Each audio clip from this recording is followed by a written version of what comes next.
Let's talk about my favorite polarizing topic, astrology. Whether you're obsessed and a total lover of astrology or you think it's complete BS, there is something that's fascinating about it. We're all always talking about it all the time. And I have come across many people in my life who are non believers, but I will say this my chart happens to be very spot on. So it has made me a believer over the years. I've also informally, I'm not an astrologer, but informally have studied astrology for many, many years. I had a life coach who also studied astrology professionally, and she and I worked together on a lot of different things in my chart, etc. So I learned a lot about it. And yeah, just like everyone else, I'm fascinated by it.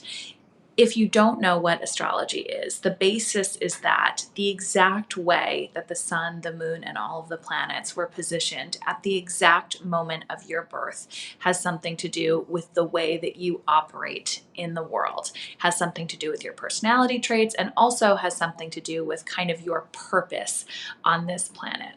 There are many, many details that determine these things, but I'm just going to give you the basics, and then we're going to talk about what everybody wants to talk about, which is compatibility, because I think that there's something to it.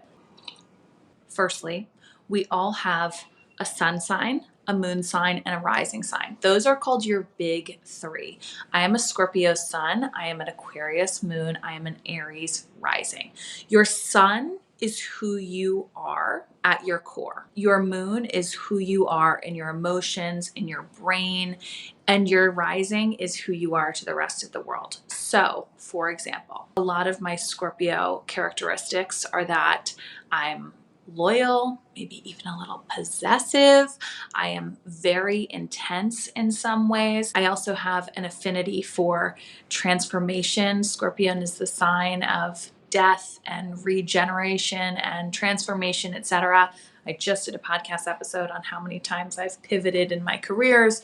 I feel the same way in my relationships. I am someone who's okay with natural evolution of things, with the death of things, the rebirth of other things. And that's who I am at my core. But also, Scorpions like to be hidden under rocks. We're insular. We're maybe a little bit more introverted than the rest. However, I have an Aries rising. Aries, fire sign, first of the zodiac. Fiery, extroverted, wants to command a room, walks into a room, is the funny one, is the exciting one, has all the cool stories. That is the fire sign in me. So if you met me out at a bar, for example, you'd think I was so outgoing. I had a lot to say. I'm chatty. I'm energetic. I'm vibrant. All of those things. That's who I am to the world. And that's very true for me. Then I have this Aquarius moon. So already in my big three, I have three different elements, which I'm going to get into. But I have an Aquarius moon, which is my logic, my emotions. So because I am this Scorpio, and I have 5 planets in Scorpio, which is a stellium, another thing we're going to get into a little later. But I have 5 planets in Scorpio. So that is a water sign. Very temperamental, can be moody, very emotional. Then my moon sign, so my logic, my emotions in Aquarius. So I am either obsessed with you, in love with you from the second I meet you, or I know I'm just never going to connect with you. Period. End of. And if I need to detach from you, I can. It's very easy for me to do. Obsessive to completely detached. It's really fun being in my head. But my Aquarius moon kind of saves me because it brings me a little bit of solace and logic in an otherwise very emotional water sign heavy chart. So the zodiac new year starts when our original new year started, which is in the spring. Aries is the first sign, March, April. Fire signs, they're the babies of the zodiac. Then you go through all 12 months, 12 different signs. We also then have 12 different houses that represent something different. And wherever each planet was in each house at the moment you were born is sort of what you're here to focus on in this lifetime. So you have 12 houses that all represent something different. You have 12 signs of the zodiac. You have planets that are in each zodiac sign and also in each house. Okay. So your big three are your big three. Those are your mainstays. The others that I think are most important, at least for me, are your Venus signs. So where Venus was at the time of your birth. For me, I'm a Scorpio Venus. If you know, you know. Your Venus is how you love. It's how you show affection. It's how you give your gifts to the world. It's how you give to your lover. It's how you have partnerships, etc. And then I also think your Mars is very important and your Mercury is very important because both of them have to do with communication. Those are the signs that if you're just starting out, I would say are the most important signs to pay attention to and to understand the characteristics of. So like I was saying before, I have a stellium in Scorpio, which means that I have more than, I think it's 3, but it might be 4, more than 3 planets in Scorpio. I also have a stellium in the 8th house, which means I have a buildup of planets in the 8th house. So having so many planets in Scorpio means that I am a very typical Scorpio. I try to be an evolved Scorpio. There are many pros and cons to each sign. And I think it really is about that. It's about evolution. If you have evolved as a person in your sign, then you have more of the quote unquote good traits and characteristics. And if you are kind of like an unhealed version in this sign, some of those more negative characteristics might creep into relationships or how you deal with day-to-day issues, problems, etc. The 8th house is all about sex, death, intimacy, transformation, rebirth. So I'm doubled up in all of that kind of stuff. Scorpio is very, again, intense and rules the reproductive system. Lots of intimacy, lots of passion, lots of birth, death, rebirth, transformation. That's what I feel like I'm here to kind of karmically do. And that's also how I most identify with the world around me. The lens through which I see the world is heavily influenced by those things. So it's no surprise to me, or really to anyone else who knows how to read a chart, that this is my career path, that I'm helping other people kind of cut off old versions of themselves or people around them or things that aren't serving them and helping them sort of rebirth and transform into the person that they want to be. It's part of my nature. It's part of who I am. That being said, a lot of people talk about not identifying with their sun sign. And I think that the reason why I do identify with my sun sign so intensely is because of this 5-planet stellium. Because if I didn't have all these other planets in Scorpio, I don't know how Scorpion-like I would be. But because I do, I'm very heavily influenced by that sign and kind of all that accompanies that. If you're someone who doesn't identify with your sun sign, it's really important to know mostly your moon sign, because I feel like our moon signs are most intuitively who we are. And again, it's all about your emotions and how you process things, what's going on in your brain. Also, kind of like the shadow self, it's the self that we don't necessarily give a lot of to the world. Again, for me, I have an Aquarius moon. It's a very rebellious, detached, free sign. And I think that a lot of people who know me wouldn't necessarily feel that that's who I am, but it's a huge part of me. And it's a part of me that is very present when making decisions. And again, when feeling my feelings. Just kind of quickly running through this and using myself as an example to best understand what the hell I'm talking about. Back to the 12 signs. There are 4 elements that host each of the signs. There are the earth signs, Taurus, Capricorn, Virgo. There are the water signs, Pisces, Cancer, Scorpio. There are the fire signs, Leo, Aries, Sagittarius. And there are the air signs, Libra, Aquarius, Gemini. Each element is exactly as it sounds. Water signs tend to be more emotional, more in touch with that side of themselves, kind of going along this current in their life. Earth signs are very stubborn for the most part, very set in their ways, but also very grounding. Living in New York City, you just get used to the fact that there's always a siren. So just wait it out with me. The fire signs are very fiery, out there, dramatic, sometimes aggressive. They're the people that we see on stage in the center of attention in a room. They're sparkly.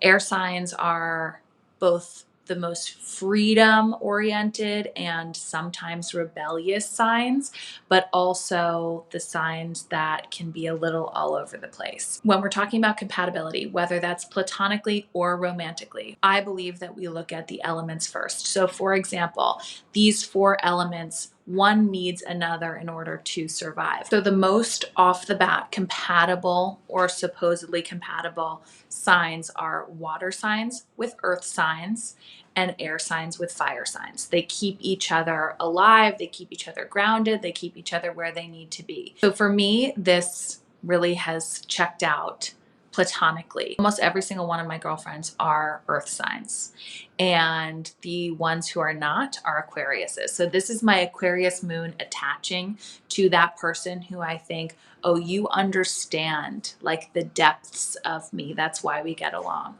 So literally every single one of my friends, either an earth sign or an Aquarius. So my Aquarius moon, my inner world, my thoughts feel very comfortable and at home with other Aquarians. And also my Scorpio, my water sign, my need to have emotions spilling out of me at all time feels very grounded in the presence of other earth signs. So I believe that that's where compatibility kind of begins. I also do feel like because of my Aries rising, I get along with fire signs, but I also probably have the most internal struggle with fire signs because I am firstly so attracted to them. I love that other energy, like that side of myself sees someone else and that energy and wants to be a part of it. But also, water puts out fire. So you either have me constantly putting a damper on these people or create steam and it's hot and we're in love. I've had both experiences. So romantic compatibility, I think, also starts there, but it has a lot to do with your Venus sign and your moon sign. So if you are someone who has a Venus sign in water, like I do, I find myself most closely connected to other Venus water signs because we oftentimes kind of love the same, speak the same love language. And it's much easier for us to kind of get to the depth of that love. We value the same things in relationships and love, etc. It's easy for me to be emotionally connected to somebody who loves in similar language that I do. So I was lying in bed the other night and I was thinking of all the people that I have dated and been in relationships with, and just if there were any sort of similarities in their charts. I haven't done every single person's chart that I've been with because, by the way, a lot of people don't know their birth time, and this needs to change. We should all have birth certificates handy at all times. You should know where your birth certificate is, and you should know what your birth time is. Okay, that's just my 2 cents. I feel like when I was going through all of these people in my head, like my first boyfriend ever had the same birthday as I did. So we were both Scorpios. That was like kind of like a soulmate connection. And not, I believe we have many different soulmates. I don't think that this was like the one. But I do think that that was like a karmic instant connection that we both had. We were together for 4 years. He was like my first love. That was also kind of intense in a lot of ways. There was a lot of stuff there. Then I went on to date a Cancer, another water sign. Very emotional person, very emotional relationship. Definitely the most passionate relationship that I had at a young age, but lots of emotions, lots of water on water. So my next boyfriend was a Virgo. That was a very different kind of relationship. That was where like the stubbornness, I felt grounded in some ways. I didn't feel very grounded in many ways, but that was an interesting thing for me because there wasn't as much passion, but there was definitely sort of this stability in the relationship, even though it was very unstable, but there was an emotional stability to it that was different than my other two water sign boyfriends. Then when I moved to the city, the first guy that I dated was a Sagittarius. Again, I love this like sparkly fire energy. I really do. I seek fire signs out and then I figure out their fire signs. And I'm like, what the fuck am I doing? This was also kind of an instant connection, but eventually, like, I'm too intense for that person. You know, like my water is putting out your fire. It's a real thing. It's happening. Then, of course, I have to repeat my mistake and date a Sagittarius again.